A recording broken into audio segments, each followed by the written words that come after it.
최근 저의 딸이 아주 즐겨보는 프로그램이 있습니다. 싱 어게인이라고 하는 오디션 프로그램인데요. 너무 좋아해서 엄마 아이디로 이렇게 자기가 좋아하는 가수 이렇게 투표도 막 하고 그러더라고요.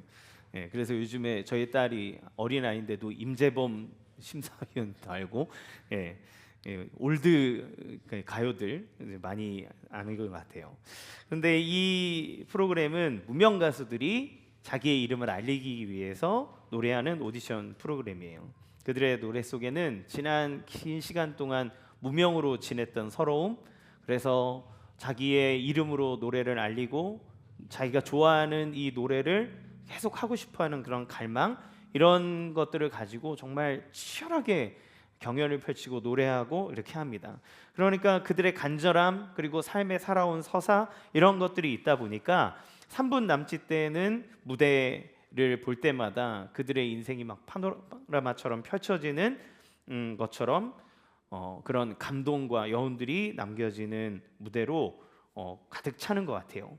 그런데 이게 시간이 이제 지나면서 뭐 다 올라갈 수 있는 게 아니잖아요. 점점 떨어지고 해서 나중에 10명 안에 들어야, 처음에는 이제 번호로 얘기하거든요. 23번, 뭐 18번 이렇게 가수로 불리다가 10명 안에, 탑 10 안에 들어가면 그때 자기 이름을 걸고 노래를 할 수 있게 돼요.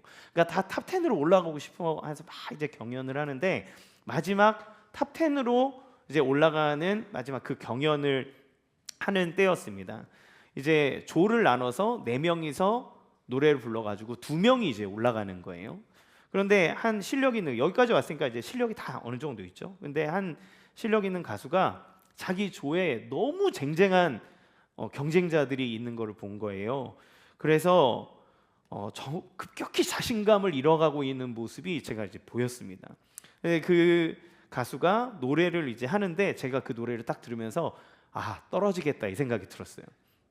왜냐면 노래는 너무 잘했고 목소리도 깨끗하고 너무 좋았거든요. 그런데 듣는 내내 제가 어떤 마음이 들었냐면, 쟤는 내려놨구나, 포기했구나, 이 마음이 딱 들렸어요. 이제 이 이상 올라갈 수 없다고 생각하고 있구나라고 그 분위기가 딱 느껴졌어요. 아니나 심사위원도 아마 좀 그런 주눅이 든 것 같다, 이런 표현들을 했거든요. 그러니까 실력이 부족해서가 아니라, 어쩌면 물론 그 중에서는 실력이 떨어질 수도 있지만 이제는 더 이상은 안 될 것 같아라고 하는 마음이, 그 가수가 가지고 있는 역량을 다 끌어내주지 못하는 현상으로 나타나는 거죠. 그게 너무 안타까웠어요. 2025년의 마지막 주일입니다. 오늘 지난 1년을 돌아보면 감사한 일도 많이 있지만 여전히 풀리지 않는 숙제와 또 상처 입은 마음들을 안고 이 자리에 앉아 계신 분들도 있을 거예요. 우리는 어떤 일들이 우리에게 위기라고 생각할까요? 흔히 경제적인 결핍, 건강의 악화, 또 인간관계의 단절, 또 내가 어떻게 할 수 없는 환경적인 문제, 이런 것들이 우리에게 인생의 위기라고 얘기합니다. 그러나 정말 가장 큰 치명적인 인생의 위기는 이런 외적인 고난 자체라기보다도 고난 앞에서 우리의 마음이 무너져 내리는 낙심이 아닐까 하는 생각이 들어요. 왜냐하면 낙심하는 순간 그 이상 아무것도 할 수 있는 것이 없기 때문에 그렇습니다. 그래서 한동안 우리 되게 유명한 이게 중꺾마, 중요한 것은 꺾이지 않는 마음이라고, 그때 우리나라 축구가 16강 월드컵에서 올라갈 때 끝까지 중꺾마 이러면서, 꺾이지 않는 마음이면 언제고 기회를 볼 수 있지만 마음이 꺾여버리면 그 이상 아무것도 할 수 없기 때문에 그렇죠. 오늘 본문은 예수님께서 기도에 대해서 얘기하는 거예요. 기도에 대해서 얘기하시는데 시작을 이렇게 시작합니다. 1절 같이 읽겠습니다. 시작. 예수께서 그들에게 항상 기도하고 낙심하지 말아야 할 것을 비유로 말씀하여. 기도에 대해서 비유를 얘기하시는데 전제가 뭐냐면, 첫 번째는 항상 기도해야 된다는 것이고, 두 번째는 기도한다면 낙심하지 말라는 겁니다. 이 말을 바꿔서 얘기하면 뭐라고 얘기할 수 있을까요? 우리의 삶에는 문제가 정말 많기 때문에 기도해야 될 일들이 많다는 거예요. 그러니까 기도하라고 얘기하는 겁니다. 두 번째, 우리가 기도하면서도 낙심하는 사람이 대부분이라는 겁니다. 그러니까 낙심이라고 하는 것, 이 기도라고 하는 게 뭡니까? 기도는 하나님을 신뢰하기 때문에 하는 행동이에요. 하나님을 믿기 때문에 하는 행동입니다. 그렇죠? 하나님을 믿으니까 우리는 기도하죠. 무슨 일이 있을 때. 그런데 기도하지 않고 있다는 건 하나님을 신뢰하지 못하고 있는 상태니 그 마음이 얼마나 불안하겠습니까? 또 낙심이라고 하는 건 단순히 기분이 나쁘고 우울한 상태를 얘기하는 게 아니에요. 신뢰의 끈을 놔버린 상태입니다. 더 이상 아무것도 할 수 없다. 그러니까 영적으로 심적으로 마비된 상태, 아무것도 할 수 없는 상태를 의미하는 거죠. 그러니까 기도를 멈추면 하나님 나라의 자원, 하나님의 은혜를 공급받을 길이 끊어지고, 그런 길이 끊어지면 낙심이 찾아올 수밖에 없죠. 또 낙심하면 기도하지 못하니 하나님의 은혜의 공급을 받지 못하는 악순환이 계속 반복되는 거예요. 우리의 삶에 문제가 없을 일은 없습니다. 우리가 살아가면 죽으면 죽는 순간까지 사람은 계속 어떤 일이고 문제고 맞닥뜨리게 돼요. 인생은 문제를 맞이하고 문제를 해결하는 과정 안에서 우리는 자라고 성장하고 기쁨을 느끼고 또 많은 감정들을 오갑니다. 이거는 없을 수 없는 일이에요. 그러나 중요한 것은 이것을 맞아들이는 우리의 마음이 어떠한가라는 거죠. 기도하지 않으면 낙심하고, 낙심하면 기도할 수 없고, 이 반복되는 불행의 사이클을 반복하며 살아가기 때문에 주님은 기도하라고 얘기하고 낙심하지 말라고 얘기하면서 이 기도의 비유를 한다는 겁니다. 지금은 2025년을 마무리하는 시점입니다. 이 말은 또 한편으로는 새해를 맞이할 분기점에 있다는 거예요. 이거는 우리에게 더 풍성함으로 이끌어주는 아주 중요한 메시지라는 생각이 듭니다. 우리를 가장 괴롭히는 이 낙심의 문제, 우리로 하여금 자포자기하게 하는 수많은 문제들, 이거에 대해서 예수님은 기도하고 기대하라고 얘기하시는 거죠. 오늘 이 본문의 메시지를 통해서 우리가 어떠한 마음과 태도로 기도해야 하고, 우리가 어떻게 기다리며 나갈 때 하나님의 역사를 맛보는지 함께 살펴보도록 하겠습니다. 자, 그러면 하나님 나라의 백성의 기도 원리는 무엇인지를 좀 볼게요. 첫 번째, 하나님을 향한 갈망과 애통함으로 기도하라고 얘기합니다. 예수님은 첫 번째 비유를 통해서 이 기도를 하면서 낙심하지 말라고 얘기하세요. 이 비유에서 두 명의 등장인물이 등장합니다. 첫 번째 한 명은 재판장이에요. 근데 이 재판장이 어떤 재판장이냐면 하나님도 두려워하지 않고 사람을 무시하는 재판장입니다. 그러니까 불의한 권력을 상징하는 거예요. 예, 부패한 권력을 상징하는 겁니다. 또 다른 등장인물은 원한을 가진 과부입니다. 당시에는 여자가 일을 할 수 있는 게 없었어요. 그러니까 과부는 무조건 가난합니다. 가난한 사람은 원통함을 갖고 있어요. 그러니까 이 원한과 과부라는 거는 뗄래야 뗄 수 없는 이제 단어인 거죠. 그런데 이 원통한 불의한 권력, 원통한 약자, 이거는 서로 인과관계를 갖고 있습니다. 불의한 권력이 있기 때문에 원통한 약자가 있게 마련인 거죠. 그런데 당연한 인과관계가 있음에도 불구하고 접점은 없습니다. 왜 그러냐면 불의한 권력은 원통한 약자를 향해 관심을 갖지 않기 때문에 그래요.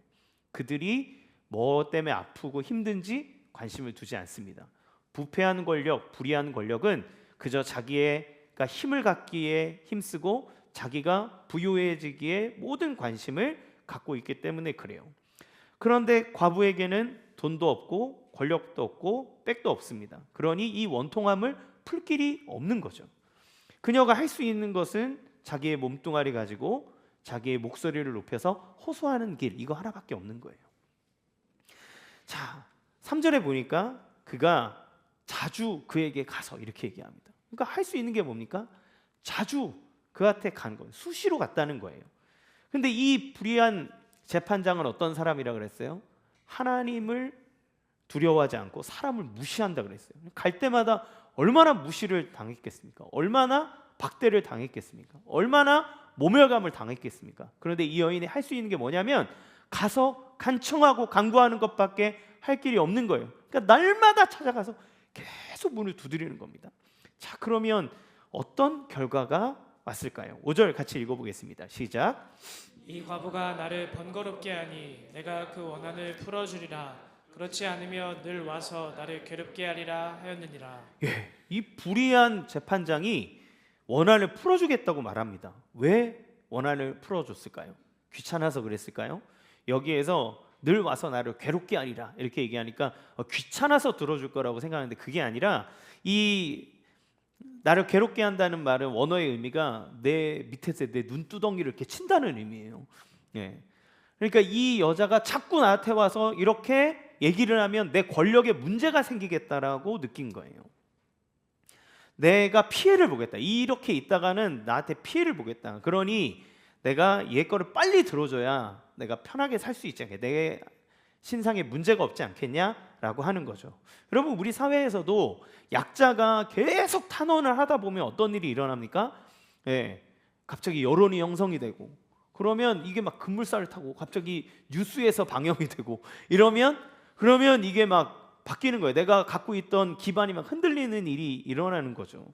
그러니까 이 사람은 이 과부를 염려했기 때문에 소원을 들어준 게 아니라 자기를 염려함으로 이걸 들어줬다는 거예요. 그러면 이 비유를 가지고 예수님이 어떻게 결론을 내리는가? 7절 같이 읽어보겠습니다. 시작. 하물며 하나님께서 그 밤낮 부르짖는 택하신 자들의 원한을 풀어주지 아니하시겠느냐? 그들에게 오래 참으시겠느냐? 예수님의 비유에서 재판관은 아마 하나님의 자리를 상징하는 걸로 보여요. 그런데 예수님은 하나님의 자리를 대신하는 재판관을 의로운 재판관, 백성을 사랑하고 백성의 아픈 마음을 듣는 이런 재판관으로 설정하지 않고 불의한 재판관을 갖다 놨단 말이에요. 그런데 그도 이 과부가 맨날 찾아오니까 자기의 자리가 위태로워질까 봐 그의 소원을 들어줬다라고 얘기하면서 하물며 하나님께서 밤낮 부르짖는 택하신 자들의 원한을 풀어주지 않겠느냐 얘기합니다. 그러니까 그 불의한 자도 자기를 위해서라도 이 사람의 소원을 들어주는데 하물며 너희를 위하여 너희를 사랑하고 너희를 위해 모든 것 베풀어 주시는 하나님 아버지가 그 택한 자들의 원한과 원통함을 풀어주시기를 주저하겠느냐 이렇게 얘기하는 겁니다. 그렇죠? 비유의 핵심이 그거예요. 부패한 재판관도 일이 성사될 때까지 밤낮 졸라대는 사람에게 설득돼서 정당한 옳은 일을 할 수 있다면 그 하나님이 자기 백성의 억울한 사정을 들어 옳은 일을 정당한 일을 해결해 주시지 않겠느냐라는 겁니다. 자, 그러면 예수님의 말씀을 잘 생각해 봅시다. 예수님은 택하신 자들의 기도를 오랜 시간이 지나기 전에 들어주실 거다. 속히 들어주실 거다. 이렇게 얘기했단 말이에요. 그런데 서두에는 뭐라고 얘기했냐면 기도하고 낙심하지 말고 기다리라고 얘기하는 거예요. 그러면 이 기다림과 속히라고 하는 게 이게 충돌하잖아요. 그렇죠? 그러면 종합해 보면 지금 기도를 지속하라고 얘기하는 거는 당장 필요를 구하는 것과는 다른 문제라는 거예요. 이거는 일상적인, 왜냐하면 우리 아버지는 우리의 필요를 아시는 분이다. 하늘의 참새를 또 들에 핀 백합화를 먹이고 입히시는 분이 너희의 하나님 아버지 아니냐. 너희의 필요를 아신다. 너희의 간구를, 필요를 채워주시는 분이다. 응답하시는 분이라고 얘기해요. 그러니까 일상적인 것, 긴급한 것, 이런 것들에 대해서 하나님이 필요하다면 곧장 응답해 주시는 분이라고 얘기합니다. 그러면 여기서 오랫동안 기다리면서 낙심하지 말고 기도해야 된다라고 하는 건 어떤 기도를 의미하는 걸까요? 여러분, 이 기도를 이야기하기 전에 17장의 내용을 다시 한번 생각해 볼 필요가 있어요. 지금 이 맥락이 어디에서부터 오냐면 예수님이 하나님 나라에 대한 이야기를 하면서 이 기도의 내용까지 온 겁니다. 그러면 예수님 뭐라 그러냐면 내가 이 땅에 왔을 때 이미 하나님의 나라가 임한 거다. 그리고 하나님의 나라는 완성을 향해 달려가고 있다라고 얘기하셨어요. 누가복음 17장 22절에서 예수님 뭐라 그러셨냐면 너희가 인자의 날을 보기 원할 텐데 그런데 보고 싶어도 보지 못할 거다. 이렇게 얘기합니다. 하루라도 보고자 하되 보지 못하리라. 이렇게 얘기하세요. 그러니까 이 인자의 날이 언제입니까? 인자의 날이라고 하는 건 구약에서부터 예언되었던 것처럼 하나님이 심판하시는 때, 그러니까 예수님이 다시 오셔서 모든 것을 심판하고 하나님의 나라를 완성할 때를 얘기하는 거예요. 의미하는 거예요. 그러니까 그 일은 제자들이 살아있을 때 일어나는 일이 아니다. 너희가 보고 싶어도 볼 수 없다. 얘기하셨다는 건 그 일이 빨리 온다는 건 아니에요. 시간이 걸린다는 것을 의미하는 거죠. 너희는 그걸 보지 못할 거다. 이렇게 얘기하는 겁니다. 그러면 어떻게 합니까? 내 때에 일어나는 일 아니니까 난 관심 꺼도 되겠네? 다음 세대가 알아서 하겠지? 이렇게 하라는 게 아니에요. 너희 때에 일어나지 않는다 하더라도 너는 그 나라를 위해서 이미 임한 하나님의 나라가 완성되어져 가는 과정 가운데 있으니 그 나라를 위해서 하나님의 뜻이 이루어지는 것을 위해서 계속해서 기도하고 있으라는 겁니다.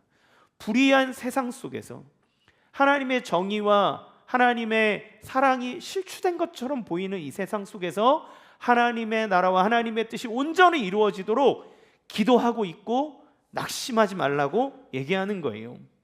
여러분, 우리의 삶에 하나님의 뜻이 온전히 이루어지기를 위해서 간절히 기도하라고 말하는 겁니다. 그러면 이렇게 하나님 나라를 위해 기도하는 사람의 삶의 태도는 무엇인가? 첫 번째는 정당성이 있어야 된다는 겁니다. 지금 이 비유는 재판정에서 일어나는 거예요. 재판정.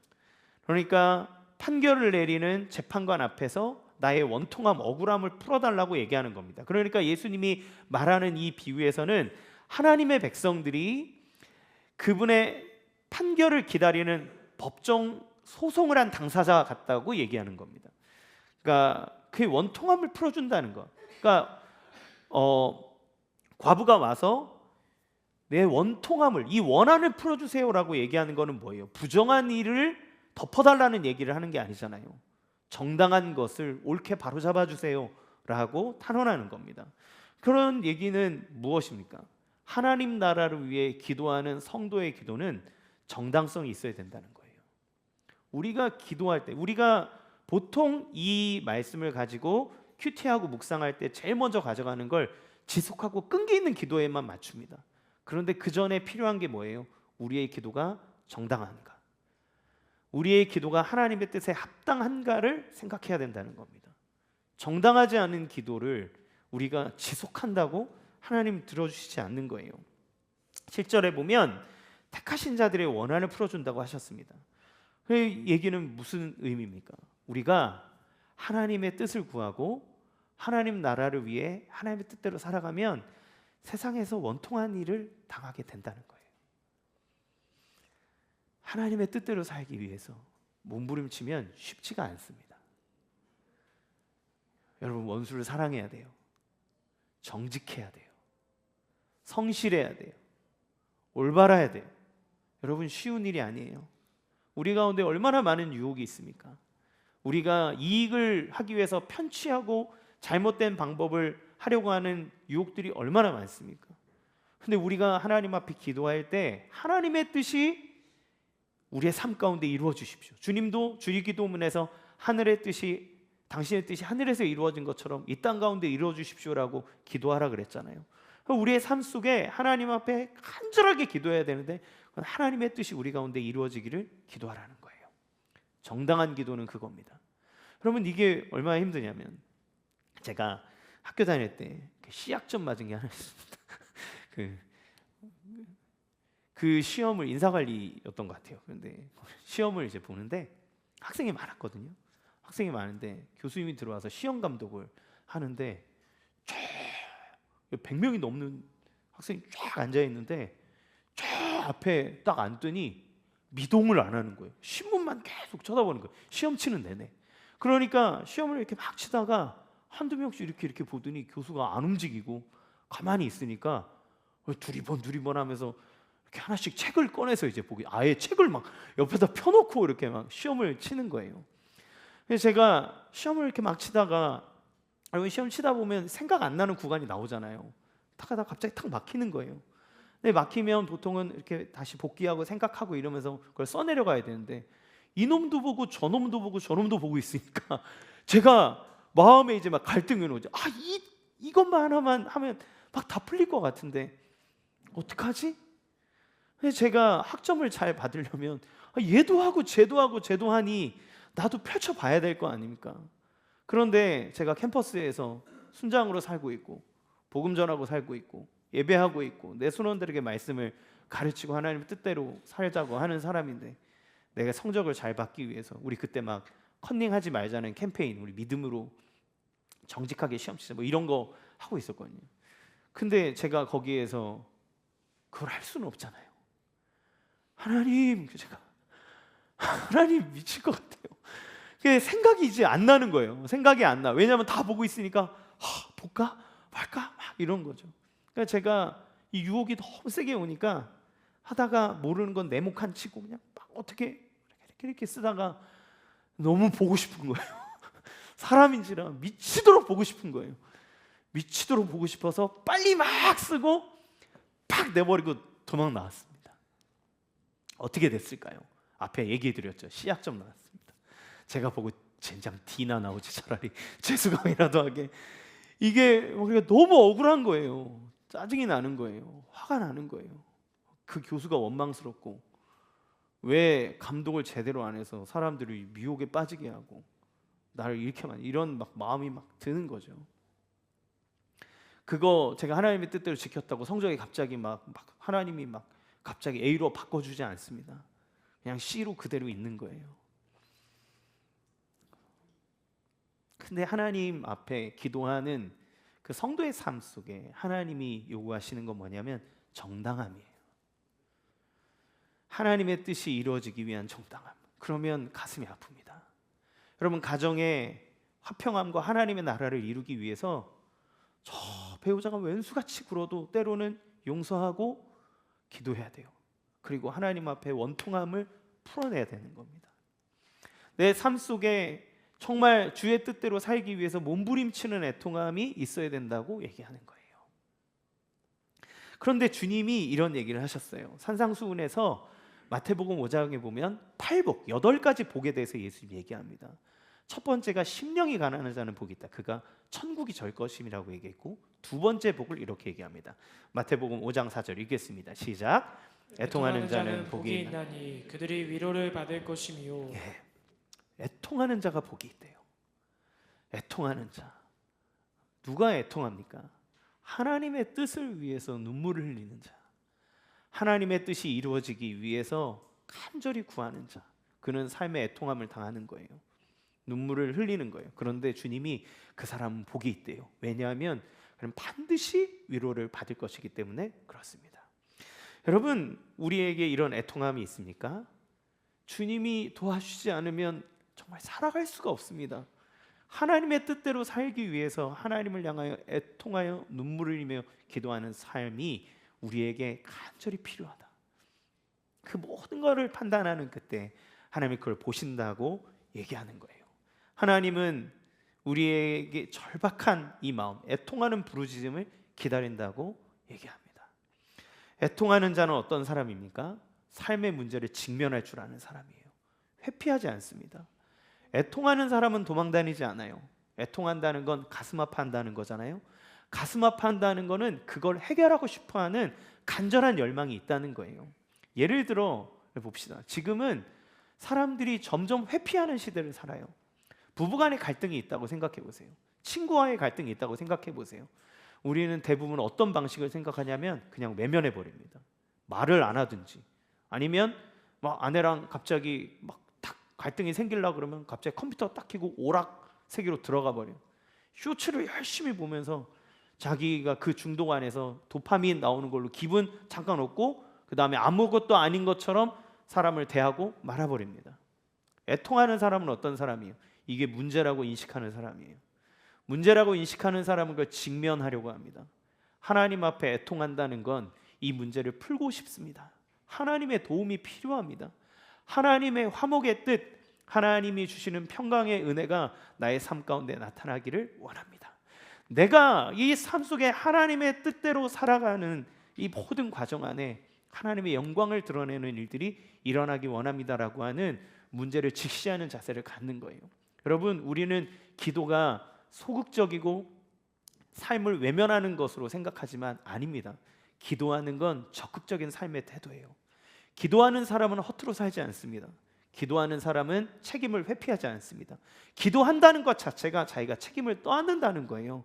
내가 너를 위해서 기도할게. 그 얘기가 뭡니까? 나는 너의 인생을 내 마음에 두기로 했어. 내가 너의 영혼을 내가 책임지고 싶어. 이런 마음들이 담겨 있는 거예요. 여러분, 기도라고 하는 것은 어마어마한 일입니다. 아무렇게나 기도해 줄 수 없고, 기도해 준다는 것을 뭐 하찮게 받으시면 안 돼요. 그러니까 하나님은 이 애통하여 부르짖는 자가 복이 있다. 그가 하나님의 마음을 가졌기 때문에 그렇습니다. 여러분, 우리는 이 세상을 살아가면서 어떻게 살아야 할까요? 애통하기를 선택해야 됩니다. 애통하기를 선택한다는 건 염려와 근심과 걱정을 버린다는 거예요. 이걸 버리고 삶의 문제를 직시하며 이 문제를 하나님 앞에 가지고 나가 울면서 하나님의 통치와 하나님의 뜻이 우리의 삶 가운데 이루어지기를 간절히 원합니다. 하나님의 역사가, 정의로움이, 하나님의 평강이, 하나님의 사랑이, 하나님의 은혜가 나의 삶 가운데 나타나기를 원합니다 라고 하는 간절한 마음이에요. 여러분, 염려를 버리십시오. 애통하십시오. 걱정과 근심을 버리십시오. 애통하십시오. 여러분, 자녀를 위해 애통하고 계십니까? 자녀를 위해 애통한다는 건 그 자녀의 삶 속에 하나님의 통치가 임하기를 원하는 마음입니다. 여러분의 직장을 위해서 애통하고 계십니까? 그것은 여러분의 직장 안에 하나님의 나라와 역사가 일어나기를 원하는 마음입니다.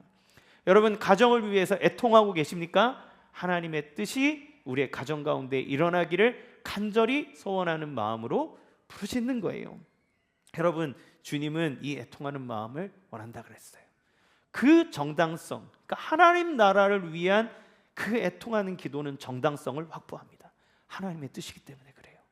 그리고 그 정당성이 확보됐다면 중요한 건 두 번째, 지속성입니다. 계속 기도하는 거예요. 지금 예수님이 얘기하는 거예요. 너 때 일어나지 않아. 그래도 기도해. 그래도 기도해. 하나님이 그 기도를 사용하셔. 하나님이 그 기도를 가지고 역사하셔. 그러니 기도하거라. 우리는 우리의 자녀들의 앞나라의 일을 어떤 일이 일어날지 알지 못해요. 그러나 그래도 기도하는 겁니다. 하나님의 뜻이 언제 일어날지 모르지만 그래도 기도하는 겁니다. 왜요? 지금 이 순간에도 하나님이 그 기도를 사용하시기 때문에 그렇습니다. 기도를 지속한다는 하라는 말씀은 하나님의 때가 있는데 하나님이 너의 기도를 사용하여서 그 일을 이루신다는 겁니다. 하나님이 반드시 응답하신다는 거예요. 그러니 여러분, 애통하는 마음으로 기도하기를 선택하십시오. 애통하는 자가 복이 있습니다. 애통하는 자가 위로를 얻습니다. 그러니까 애통하는 자는 슬픔과 낭만 가운데 살아가는 자가 아니고 애통함으로 위로를 얻고 소망을 얻는 자가 된다는 거예요. 여러분, 애통하며 하나님의 뜻이 이루어지기를 갈망하며 기도하시기를 간절히 바랍니다. 두 번째, 나의 공로가 아닌 하나님의 긍휼을 의지하라고 얘기해요. 이 두 번째 비유는 바리새인과 세리의 기도에 대한 내용인데 이 비유의 주제는 무엇입니까? 9절 같이 읽어보겠습니다. 시작. 또 자기를 의롭다고 믿고 다른 사람을 멸시하는 자들에게 이 비유로 말씀하시되. 예, 자기를 의롭다고 믿는 사람들의 비유입니다. 그러니까 첫 번째 비유에서 원통함을 풀어주시는 가장 중요한 근거가 첫 번째는 정당성이라고 얘기했잖아요. 그런 의미에서 이 비유는 하나님 앞에 누가 정당성을 얻을 수 있는가, 하나님 앞에 원통함과 애통함을 가지고 기도하여 그 응답을 받아내는 자는 어떤 사람인지를 보여주는 거예요. 이 둘은 기도하기 위해 성전으로 갔습니다. 자, 이 본문을 보면 종교적인 행위를, 성전으로 갔으니까 종교적인 행위를 얘기해 주는 것 같잖아요. 근데 이것도 법정 비유입니다. 그러니까 하나님의 판단하시는 하나님 앞에서 누가 더 기도의 응답을 받을 만한 정당성을 얻는가를 주님 얘기해 주고 있는 거예요. 그러면 누가 얻습니까? 바리새인의 기도를 한번 들어봅시다. 누가복음 18장 11절에서 12절 읽겠습니다. 시작. 바리새인은 서서 따로 기도하여 이르되 하나님이여, 나는 다른 사람들 곧 토색, 불의, 간음을 하는 자들과 같지 아니하고 이 세리와도 같지 아니함을 감사하나이다. 나는 일에 2번씩 금식하고 또 소득의 11조를 드리나이다. 예, 이렇게 기도해요. 이 사람의 기도 내용을 보면 괜찮은 사람입니다. 그렇죠? 이 정도 사람이 어디 있어요? 그렇죠? 자, 세리의 기도는 어떨까요? 13절 읽겠습니다. 시작. 세리는 멀리 서서 감히 눈을 들어 하늘을 쳐다보지도 못하고 다만 가슴을 치며 이르되 하나님이여 불쌍히 여기소서 나는 죄인으로소이다 하였느니라. 그렇죠. 이 두 사람의 기도를 보면 바리새인은 정말 괜찮은 사람이에요. 그의 기도는 마땅히 하나님 앞에서 받아들여지는 게 맞다는 생각이 듭니다. 그럼 반면 세리는 어떤 사람이에요? 세리라는 이름처럼 이제 세금을 담당하는 사람인데 이 당시 세리는 로마의 앞잡이인 거죠. 그러니까 누가 봐도 나쁜 사람입니다. 물질 중심적 사람이고 영적인 사람이 아닌 거죠. 민족을 등치고 로마를 위해 살았던 사람. 누가 봐도 세리는 하나님의 저주를 받아야 되고 하나님 앞에 정당성을 얻을 수 없는 죄인인 거예요. 그러면 예수님의 판결은 뭐라고 얘기하나요? 18장 14절 상반절 읽겠습니다. 시작. 내가 너희에게 이르노니 이에 저 바리새인이 아니고 이 사람이 의롭다 하심을 받고 그의 집으로 내려갔느니라. 예수님은 세리가 의롭다 하심을 받고 그의 정당성을 인정받았다 얘기합니다. 왜 그런가요? 여러분, 바리새인이 아무리 자기가 의로움을 강조하고 얘기해도 하나님의 기준 앞에 택도 없기 때문에 그래요. 하나님의 기준을 충족할 수 없기 때문에 그렇습니다. 바리새인의 기도에는 자신을 높이고 나는 정당하고 나는 옳다고 자부해요. 이 땅을 살아가며 우리가 삶을 사는 동안 누가 이깁니까? 자기의 정당성을 잘 어필하는 사람이 이기잖아요. 부부싸움에서도 누가 이깁니까? 내가 잘났고 넌 틀렸어. 이렇게 바리새인처럼 나는 이것도 하고 저것도 하고 저것도 했어. 넌 뭐 했는데? 이렇게 막 논리 있게 얘기하는 그 사람이 둘 중에 하나가 이기잖아요. 그렇죠?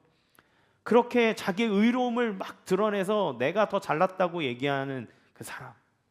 그런데 하나님 뭐라고 얘기하냐면 그 사람은 하나님 앞에서 정당성을 잃어버렸다는 거예요. 왜냐하면 바리새인, 세리 둘 다 하나님 앞에서는 다 말할 수 없는 죄인이기 때문에 그렇습니다. 근데 세리는 죄인이라는 사실을 알았어요. 그러니까 하나님 앞에 근처에 가지도 못하고 저 멀리 서서 하나님 앞에 눈물을 툭툭 흘리면서 자기를 제가 이제까지 해왔던 일들이 죄가 많습니다. 저는 하나님 앞에 기도할 자격도 없습니다. 그러나 주님, 당신은 긍휼이 많으시죠. 사랑이 많으시지요. 이렇게 더러운 저라도 기도하면 받아주시겠습니까? 라고 하면서 하나님 앞에 자기를 불쌍히 여겨달라고 기도하는 거예요. 하나님은 불쌍히 여겨주시는 분이라는 것을 믿고 기도한 겁니다. 그러니까 바리새인은 하나님을 믿은 게 아니라 자기를 믿었고 세리는 하나님을 믿고 나간 거예요. 겨자씨만한 믿음이지만 내 행위를 보고 하나님의 거룩함을 볼 때 나는 받아들여질 수 없지만 그러나 하나님이 은혜가 많으시고 긍휼이 많으시고 사랑이 많은 분이라고 하는 그 믿음, 신락 같은 작은 믿음 하나 가지고 하나님 앞에 자기의 인생을 건 거죠. 사랑하는 여러분, 기도의 응답 여부는 그의 행위와 유창함이 아니라 무엇을 근거로 서 있는가가 그의 기도의 정당성을 확보합니다. 하나님은 우리가 하나님의 은혜를 의지하여 나올 때 기도의 정당성을 얻는다고 얘기했어요. 우리가 기도에 응답되는 정당성은 바로 예수 그리스도에게 있는 겁니다. 성경은 예수님이 우리의 연약함을 동정할 수 있는 분이라고 얘기했어요. 그분은 우리의 연약함을 아는 분이라고 얘기했습니다. 따라서 나의 연약함을 아시고 공감해 주시는 그 은혜와 긍휼히 여겨주심을 붙잡고 기도하는 자가 하나님 앞에 정당성을 얻고 그 모든 원통함을 해결해 주시는 은혜를 받는다고 얘기하는 겁니다. 마지막 세 번째로 믿음으로 기도를 선택하라고 말씀합니다. 이 두 비유를 통해서 예수님을 기도를 가르쳐 줬어요. 뭡니까? 첫 번째, 낙심할 수 없는 상황이 몰려와도 기도를 선택하라는 겁니다. 낙심하기보다 기도를 선택하고 하나님을 믿으라는 거예요. 두 번째, 자격이 없어도 너의 자격에 넘어지지 말고 하나님의 은혜와 긍휼을 의지해서 기도의 자리로 가라는 겁니다. 하나님을 믿고 가서 구해라. 예수님은 기도를 가르쳐주면서 우리에게 도전하십니다. 기도를 선택하는 믿음을 발휘해라. 모든 상황에서, 낙심할 만한 상황에서도 기도하기를 선택해라. 자격이 없다고 생각하냐?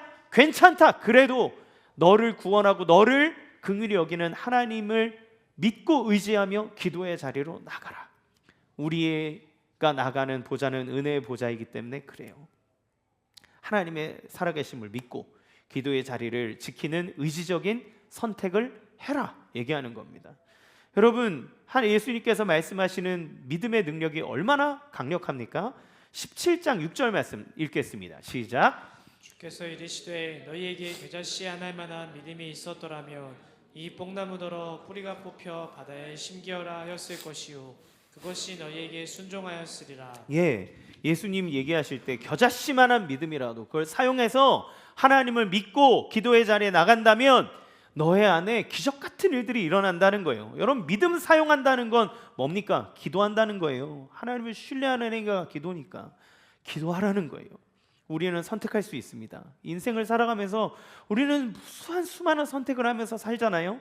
그럼 주님이 얘기하는 겁니다. 선택하거라. 낙심을 선택할 거냐, 아니면 하나님을 믿는 믿음으로 기도를 선택할 거냐. 너의 자격을 의심해서 그냥, 아니면 하나님의 뜻이 뭔지 모르고 너 스스로 자화자찬하며 너 자신을 믿고 살 거냐, 아니면 너의 연약함을 보듬어주고 너를 사랑해 주시는 하나님의 긍휼하심을 믿고 나와 기도할 거냐, 이걸 얘기하시는 거예요. 기도의 자리에 나오라는 겁니다.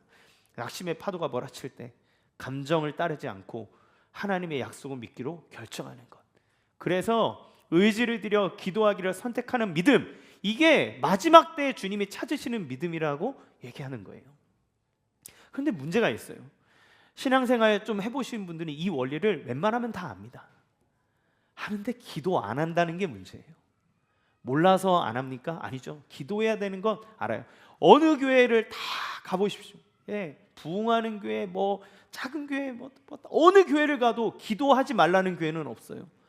모든 목사님들이, 모든 믿음의 사람들은 다 기도하라고 얘기합니다. 알아요. 근데 문제는 기도를 안 한다는 겁니다. 하는데 안 해요. 자꾸 못 해요. 우리는 조금만 핑계만 있으면 기도 안 할 핑계거리로 삼아요. 뭐 하면 오늘은 몸이 좀 그러니까, 오늘은 뭐 이게 뭐가 막혀서 안 되네, 오늘은 뭐 이래서 안 되고, 그러고 나면 그냥 기도 안 할 거리를 자꾸 찾습니다. 이 정도 했으면 되지 않았나? 주님은 계속 얘기하는 거예요. 아니다.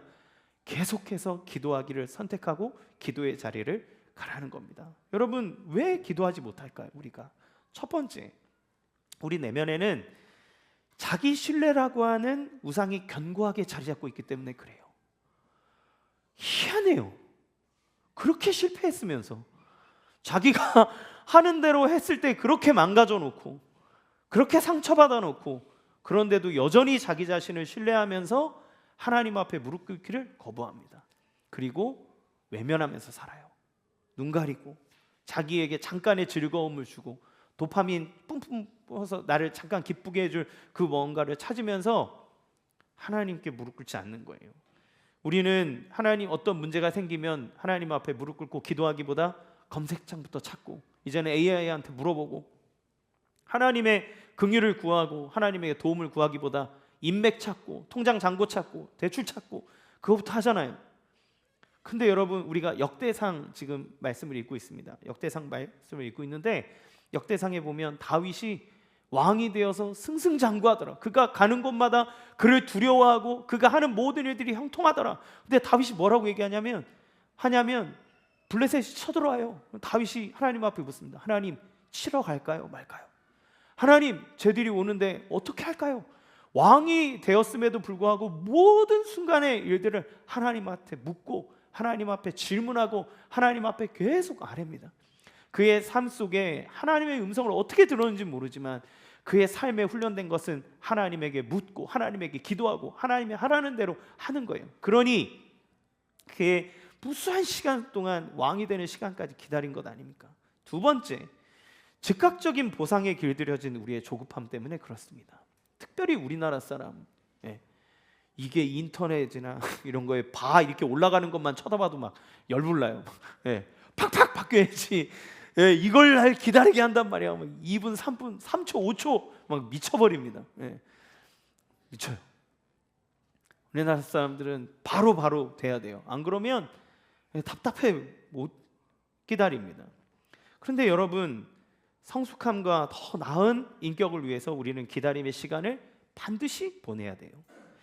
삶이 소중한 것은 기다림 때문에 그렇습니다. 모든 게 바로바로 이루어진다면 여러분의 삶에 소중한 것은 무엇이 있을까요? 그러면 우리의 자녀들이 자라나고 그들이 성장해 가는 것이 소중한 이유는 기다림의 시간이 있기 때문에 그래요. 태어나자마자 5분도 안 돼서 갑자기 쫙쫙쫙 커버리면 그러면 그 아이들이 걷는 거에 뭐가 그렇게 기쁘겠습니까?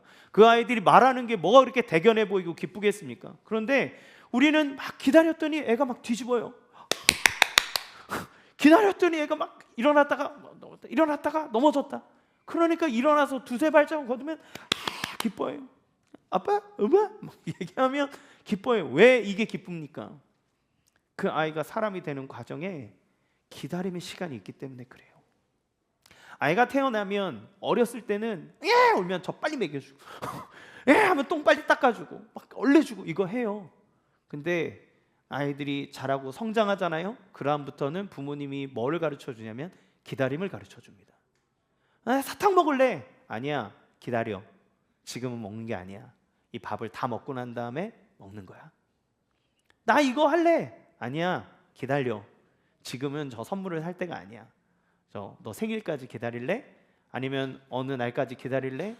아이들에게 기다림을 가르쳐줘요.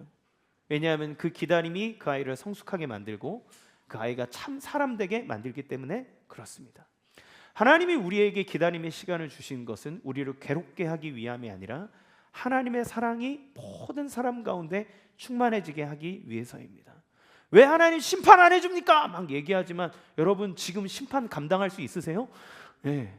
여러분 믿지 않는 내 배우자는, 내 자녀들은 어떻게 할 겁니까? 하나님의 심판을 유보하고 하나님이 기다리는 것은 하나님이 충만한 숫자가 차고 그 구원받을 만한 사람들이 더 돌아오기를 기다리는 하나님의 마음입니다. 주님의 뜻은 거기에 있는 거예요. 그런데 우리는 즉각적인 보상이 이루어지지 않으면 못 견디는 거예요. 기도는 하나님의 때를 기다리는 과정입니다. 이 기다림을 견디지 못하는 우리의 연약함이 기도의 자리를 자꾸 떠나게 만드는데 주님은 뭐라고 얘기하냐면 아니다, 기다려라.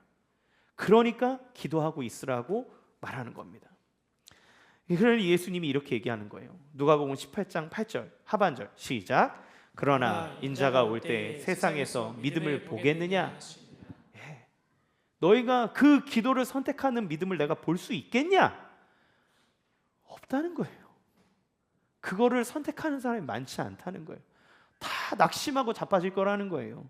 다 기도 안 하면서 하나님이 날 버렸네, 뭐 하나님 계시지 않네 이러고 있을 거라는 겁니다. 여러분, 여러분의 삶의 모습을 어디에 기대고 계십니까? 주님은 기도하는 것을 선택하고 있어라. 나는 그 믿음을 보고 싶다. 나는 그 믿음을 통해서 역사하고 싶다고 얘기하는 거예요. 그래서 예수님이 우리의 삶에 이 기도하기는 것을 알매도 불구하고 하지 못하는 이 죄의 딜레마를 해결하러 예수님 오신 겁니다. 예수님은 오늘 본문의 주제를 자신의 삶으로 완성하신 분이에요. 예수님은 기도의 삶을 사셨습니다. 누가는 예수님이 기도했다는 이야기를 계속 기록해요. 반복적으로 기록합니다. 누가는 예수님이 기도의 사람이었다고 얘기해요. 하나님이셨지만 그가 육신의 몸을 입고 이 땅에 오시는 모든 삶의 순간 속에서 기도보다 성령보다 앞서지 않았다 얘기를 합니다.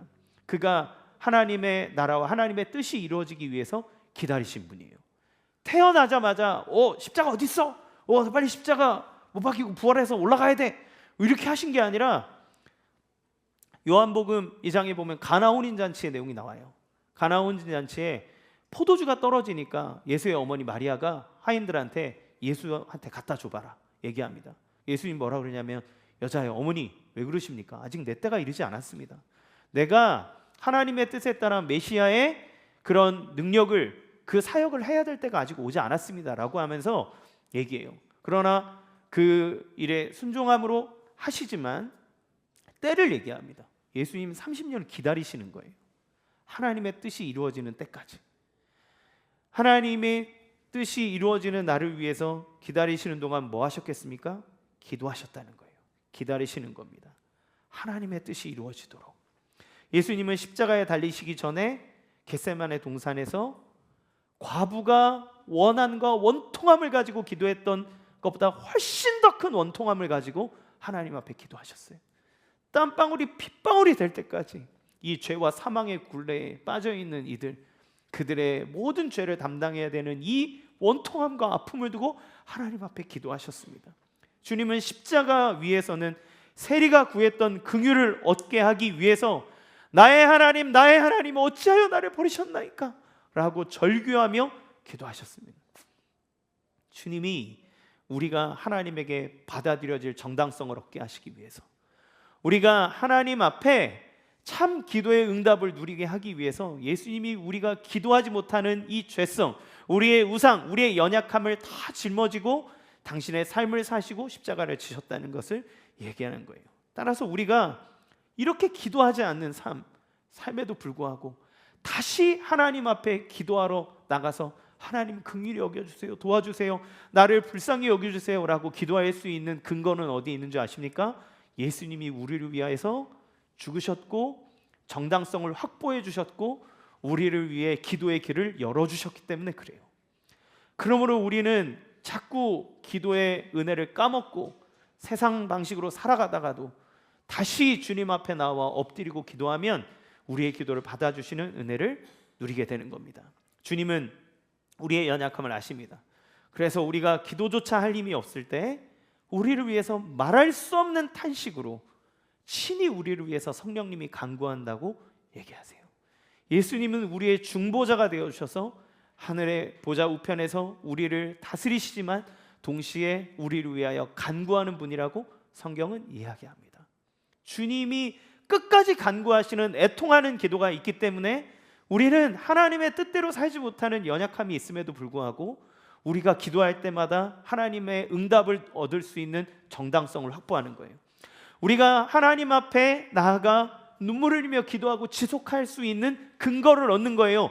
하나님이 생명을 버려 나를 구원하시기까지 사랑하니 우리의 애통함을 반드시 해결해 준다는 약속을 받았기 때문에 그렇습니다. 여러분, 기도하시기 바랍니다. 간절히 부탁드리는데 기도하시면 좋겠습니다. 말씀을 마무리하겠습니다. 소망 가운데 새해를 맞이하면 좋겠어요. 사랑하는 성도 여러분, 이제 2025년의 마지막 문턱에 서 있습니다.